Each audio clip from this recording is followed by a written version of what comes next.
Hello audience, কি খবর সবার? কেমন উঠছেন এই তুফানে? তুফান মুভিটার ব্যাপারে একটা জিনিস খেয়াল করলাম যে মুভিটির নেগেটিভ ভাইবের থেকে পজিটিভ ভাইবটাই অনেক বেশি। আসলে মুভিটি রিলিজ না হলে সেরকমভাবে কিছুই বলা সম্ভব না। অ্যাকচুয়ালি মুভিটি কেমন হবে সেটা ধারণা করতে গেলে রায়হান রাফি ভাইয়ের আগের কাজগুলোর দিকে তাকাতে হবে। তো চলুন দেখি এর আগে তিনি কি কাজ করেছেন। 2018 সালে ওনার প্রথম মুভি ছিল পোড়ামন 2, তারপর দহন, তারপর দীর্ঘ 4 বছর ব্রেকের পর তিনি 2022 সালে দামালার পরাণ রিলিজ করেন এবং গত বছর রিলিজ করেন সুড়ঙ্গ। তো সুড়ঙ্গের হাইপ কতটা উঠেছিল এবং বাস্তবে কেমন ছিল তার প্রমাণ আমরা পেয়েছি।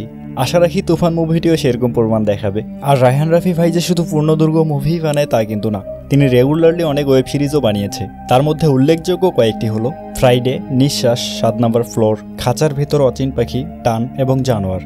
তো একজন ওয়েব সিরিজ নির্মাতার রুচি কতটা মাধুর্যপূর্ণ হতে পারে এটা ম্যাচিউর সমাজ ভালো করেই জানে, কিন্তু তারাই আবার তুফান মুভিটি নিয়ে ট্রোল করতেছে। কারণ কি? আচ্ছা, অ্যানিমেল এবং কেজিএফ মুভির কপি কি এটা হতে পারে? কিভাবে সম্ভব? অ্যানিমেলের বাজেট ছিল 200 কোটি, কেজিএফের বাজেট 125 কোটি, আর তুফান মাত্র 10 কোটি। কেমনে সম্ভব ভাই এত অল্প বাজেটে? এই বাজেটে ওই লেভেলের বাজেটের মুভিকে কপি করা কখনোই পসিবল না ভাই, এটা মানতে হবে। হ্যাঁ, কিছু জায়গায় তুফান মুভির সাথে ভারতের ওই মুভিগুলোর মিল পাওয়া যাচ্ছে, তবে একবারও কি ভেবেছেন আমাদের ডিরেক্টর রায়হান রাফি ঠিক কতটা কম বাজেটে আমাদের সেই ফিল দিতে সক্ষম হয়েছে? এই জন্য অন্তত মুভির টিম অনেকটা প্রশংসার দাবিদার আমাদের কাছ থেকে। তারা চেষ্টা করেছেন, হ্যাঁ হয়তো কিছুটা ইন্সপিরেশন নিয়েছেন, তবে সেটা যদি ভালো কিছু হয়, দর্শক মহলে আলোচনার সৃষ্টি করে আর সিনেমা হলে দর্শক ফিরিয়ে আনতে পারে, তাহলে ক্ষতি কি? তবে পার্সোনালি মন থেকে একটা সত্যি কথা বলে নিই যে এই মুভিতে সাকিব খানকে না নিয়ে এমন একজনকে নেওয়া উচিত ছিল যে রায়হান রাফির মান রাখতে পারবে, অ্যাটলিস্ট অভিনয়টা জানবে। এই মুভিটাকে সাকিব খান যতটা পারফেকশন দেবে, আরফান নিশো সেটাকে কয়েক গুণ বাড়িয়ে দিত, কিন্তু নিশোকে নিলে সেটা শুধু রুচিশীল মহলে নাম কুড়াতো,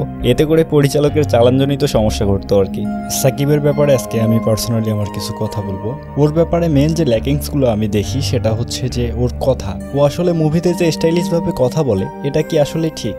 আমরা তো এই মুভিতে চঞ্চল চৌধুরীর কথাও শুনতেছি, তো তার কথায় যে একটা ন্যাচারালিটি আছে, যে একটা মাধুর্যতা আছে, একটা স্বাভাবিকতা আছে, সাকিবের ক্ষেত্রে কেন এটা নাই?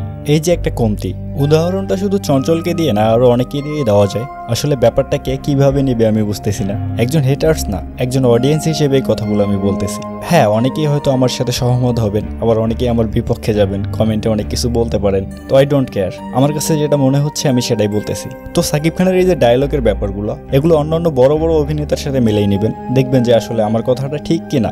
আর এখানেই সাকিব খানের সবচেয়ে বড় কমতিটা মানুষ ফিল করে। এই কথার জন্যই বোঝা যায় যে অভিনয়ে সে এখনো কাঁচা। আজকে যদি আমরা কলকাতার দিকে তাকাই, আমাকে একটা এরকম নায়ক দেখান তো কলকাতার, যাদের কথাবার্তায় নিয়ে কখনো এরকম কথা উঠছে। সবার কথার মধ্যে একটা মাধুর্যতা আছে ওখানে। আমি সাকিব খানকে সেদিনই পারফেক্ট বলবো যেদিন সে তার কথা, ডায়লগ ডেলিভারি এগুলো ঠিক করতে পারবে, সেদিন আমি সাকিব খানকে পারফেক্ট বলবো। যাই হোক, আমাকে সাকিবের হেটার্স ভাববেন না। সাকিব খান অভিনীত শুভা মুভিটি আজও আমার মনে গভীর দাগ কেটে আছে। ওই মুভিটির জন্যই আমি সাকিব খানকে আজও অভিনেতা হিসেবে মানি। আমি জানি আজও ওই মুভিটি অনেকের প্রিয়, আর একটু ক্লিয়ার করলে মুভিটি অনেকেরই মনে পড়ে যাবে হয়তো। মুভিটিতে নায়িকা ছিলেন পূর্ণিমা এবং পূর্ণিমা ছিলেন বোবা। কি এবার মনে পড়ছে? যাই হোক, অতীত তো অতীতেই। বর্তমানে তুফানের দুর্যোগটা তাড়াতাড়ি কেটে যাক। সবশেষে আমি এটাই বলবো, আসুন দেশের কাজকে ভালোবাসি, দেশীয় কাজকে ভালোবাসি। আমাদের ব্যান্ড মিউজিক যেরকম পুরো বিশ্বে মাথায় উঁচু করে দাঁড়িয়ে আছে, আমরা চাই আমাদের মুভি ইন্ডাস্ট্রিও মাথা উঁচু করে দাঁড়াক। সামনের কাজগুলো সবাই ভালো করুক। দেখুন, তুফান মুভিটা যে ক্যামেরা দিয়ে শুটিং হচ্ছে, যে ক্যামেরা সেটআপগুলো দিয়ে শুটিং হচ্ছে, এগুলো আগে বাংলাদেশে ছিল না। বাংলাদেশে ক্যামেরা আসছে, রায়হান রাফি, ফারুকি স্যারের মতো অভিজ্ঞ পরিচালক আসছে। এখন আস্তে আস্তে এদের অভিজ্ঞতা বাড়ুক, কাজ অবশ্যই ভালো হবে, আমরা আবার মুভিতে ফিরবো। এরাই হবে আগামীর স্যার জহির রায়হান। তো ভালো থাকবেন সবাই, টেক কেয়ার, খোদা হাফেজ। আর আপনার আশেপাশে সবাইকে ভালো রাখার চেষ্টা করবেন, বিশেষ করে যারা আপনার উপর ডিপেন্ডেন্ট আর কি।